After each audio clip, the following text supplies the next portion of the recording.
Hello friends, welcome to another episode of Techie Tuesdays. I'm your host S. Ravi Kumar. Techie Tuesdays is a weekly show where I answer your tech and career related queries. So if you like my answers, then please hit that like button, subscribe to my channel and share this video with your friends, family and colleagues. Now let's get started with today's questions.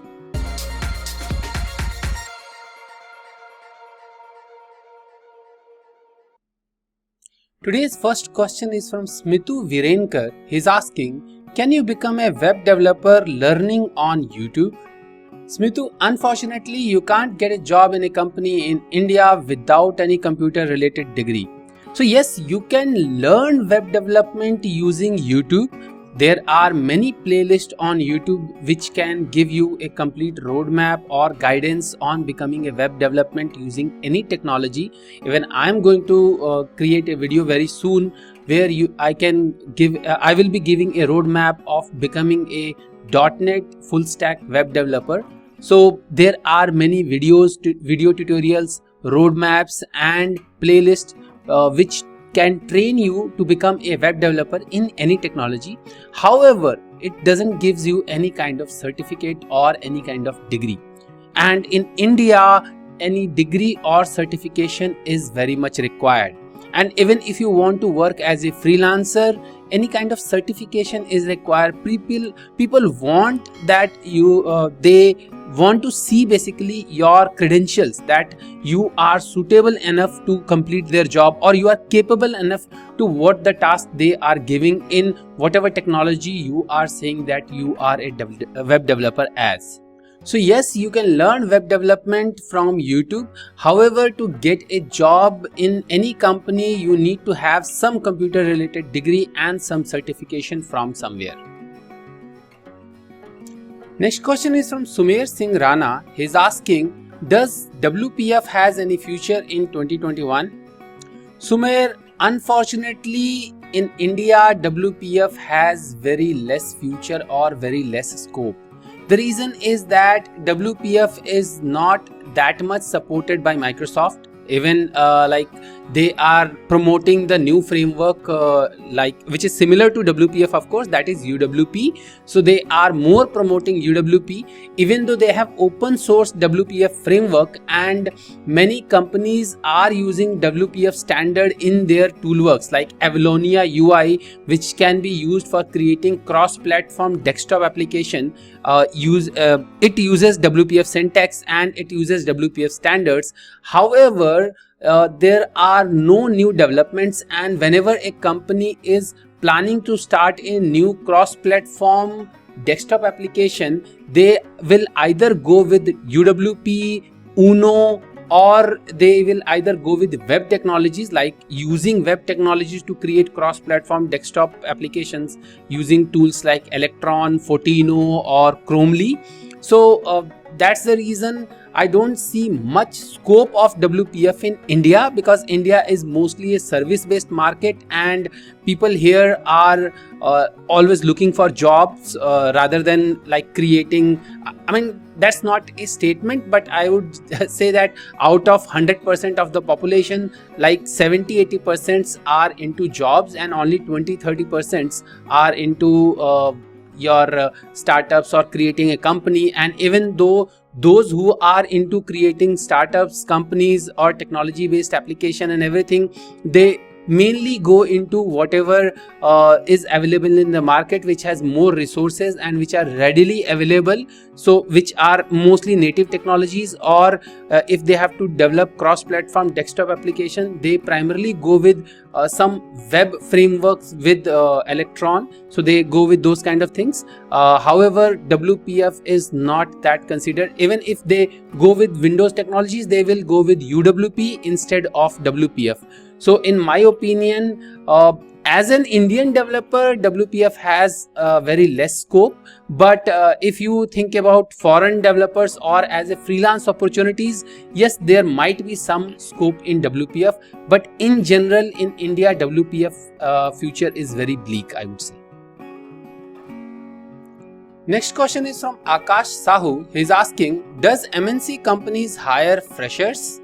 Yes, Akash, all the MNC companies hire freshers. However, fresher hiring procedures or I would say fresher hiring SOPs are different in different companies. They have complete HR guidelines, and as per their HR guidelines, they have shortlisted some institutes from where they directly hire freshers, either off campus or on campus. Usually they hire from their list of the institutes which they have. So yes, of course MNC do hire freshers, but usually they hire directly from the campus, or they do off campus walk-in interviews also, but they don't post any jobs on job site. They rarely post any jobs on job sites. That is like the popular thing. That's how it works. Mostly MNCs hire freshers from the colleges, directly from the colleges, and they have a list of colleges in their HR documents, or you can find it from their websites also, where they say that with which colleges or with which institutes they have tie-ups for hiring freshers. Next question is from Nitin Agarwal. He's asking, what is Kitematics? Nitin, in simple word, Kitematics is a open source cross-platform desktop tool for managing Docker containers. It was a third-party tool, but later on Docker acquired Kitematics, and they included all the features of Kitematics in their own Docker desktop. So after that, now they are not supporting Kitematics. So Kitematics support is kind of unavailable, I would say. So they said that they are not supporting Kitematics. However, you can download and install Kitematics from the release folder of Kitematics GitHub GitHub repository, I would say. And frankly speaking, Kitematics is a very good tool. I personally use Kitematics on my Mac to manage my Docker containers, but as it doesn't have any support, so I don't know how it will work in future, or whether it will work good in future or not. So I might be looking into other GUI based tools. If you are getting into the managing Docker containers, there are many GUI based Docker management tools which you can utilize instead of using Kitematic, as Kitematic doesn't have any support. And if you face into any issue, you might have to look into yourself or search in from the community. You won't be getting any official help from the Docker. Next question is from Sarah. She's asking, how do you individualize yourself and stand out as a freelancer in crowded and saturated market like web design? Sarah, let me tell you one thing, that web design market is crowded but not saturated. So in order to individualize yourself, you need to follow the same principle which major brands follow, that you have to treat yourself as a brand and you have to showcase yourself as a brand. You have to showcase your examples, you have to give some sessions, you have to present yourself that you are an expert in this thing. So any freelance work, so you are talking about freelancing, I have already given you a 4-step freelancing guide. I have created a video also about it. There is a TT Shorts video. I answered the question in another episode, or a previous episode of Techie Tuesdays, that how do you get started with your freelancing career. So in that itself, I have given you a 4-step guide where you can create your own brand and you can stand out as an individual. And the best way is, of course, to showcase as many versatile and as many futuristic, and you can say as many unique designs as many possible in your design portfolio. Next question is from Gyan. He is asking, how do you split your time when you are a product owner and a software architect? Gyan, frankly speaking, it's tough.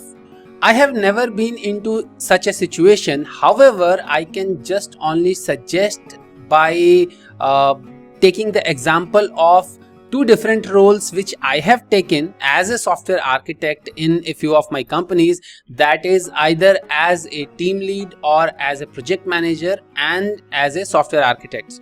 So in that scenario, I usually take the time based on the life cycle of the project or life cycle of the product or life cycle of the application where I am working on. So usually project management activities are generally management activities which I keep it for for meetings and all. There I used to wear the hat of project manager, and then I used to delegate all the tasks to different people based on their capabilities and their strengths. And I used to work as a software architect on my alone time. So that was my way of handling it. And if you talk about product owner, that is completely different ball game, because in case of product owner you also have to talk to the clients and you also have to manage the business requirement of the product, and you always has to think about the betterment of the product. So my suggestion would be that don't take up both of these roles on yourself. Rather than that, hire any one of those. Maybe you can, if you are into a cash crunch, maybe you can hire someone who is with a less experience or who is like getting into this line. For example, a product owner, you can hire you can say that you can hire any domain expert or someone who have good experience in the domain, and you can hire him as a product owner, and you can work yourself as a software architect if you are owner of the company. But if you are or you can suggest the owner of the company to hire a separate product owner or separate architect, because both of these are very different roles and require a different kind of thinking. A software architect can be a team lead, can be a coder, can be a mentor, but being a product owner is he has to give a solution to the product owner. So I think it's a bit tough and it would be problematic if you handle. But otherwise, if you can't do it, then the best option would be to divide the time 50-50, that 50% of the time you will be product owner and 50% of the time you will be software architect. But again, do it based on the priority, that which one will take more time based on the life cycle of your application. So I can suggest that in the requirement analysis phase, you can be both. You can be both at the same time, because you are the product owner, so you know what all features are required. So you can talk to the clients half of the time, you can talk to the clients or your prospective clients or your actual clients about the problems, and in half of the time you can do the architectural stuff, that you can design the architecture and all those things. And after that, while in the development phase, you can focus more on being a architect rather than a product owner, and during the testing phase you can focus more on being a product owner rather than an architect. So that way you can divide it based on the life cycle of the application. I think that is the only way I can suggest. But again, if possible, I would say hire someone for one of these roles, because both of these roles are a bit different. So these were my answers to your tech and career related queries in this episode of Techie Tuesdays. If you want your questions to be answered in next episode of Techie Tuesdays, you can DM me your questions with hashtag Techie Tuesdays on any social media platform.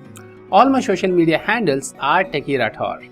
I hope you like my answers, and if you like my answers, then please hit that like button, subscribe to my channel and share this video with your friends, family and colleagues. So until my next video, take care, bye bye.